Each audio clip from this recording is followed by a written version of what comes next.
America అధ్యక్షుడికి సంబంధించిన ఓ AI చిత్రం నెట్టింట తెగ చక్కర్లు కొడుతుంది. అయితే ఇటీవల ఓ అంశంపై ట్రంప్ చేసిన వ్యాఖ్యలు ఈ చిత్రానికి సంబంధించినవేనని చాలా మంది గుసగుసలాడుతున్నారు.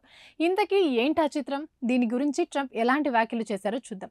అవకాశం వస్తే తానే పోప్ అవుతానని, అదే తన మొదటి ఎంపికని ఇటీవల సరదాగా చెప్పిన ట్రంప్ తన సరదాను కృత్రిమ మీద సాయంతో మరో విధంగా తీర్చుకున్నారు. అయితే ఏఐ సాయంతో తయారైన ఈ చిత్రం వైరల్ గా మారి విమర్శలను, ప్రశంసలను మూటగట్టుకుందని ఓ నేషనల్ మీడియా బయటపెట్టింది. అగ్రరాజ్యానికి అధ్యక్షుడిగా ఉన్న వ్యక్తి పోప్ వేషధారణలో కనిపించడం ఆనందదాయకంగానూ గౌరవప్రదంగానూ లేదని నెటిజన్లు కొందరు కామెంట్ చేస్తున్నారు. పోప్ మరణించిన కొన్నాళ్ళకే ఇలాంటి వేలాకోలం ఆడుతారా అంటూ మరికొందరు తప్పుపడుతున్నారు. బైబిల్ ప్రవచించిన 10 నైతిక విలువలను పాతరేసిన ఇప్పుడు పోప్ వేషంలో కనిపించడం విడ్డూరంగా ఉందని పలువురు వ్యాఖ్యానిస్తున్నారు.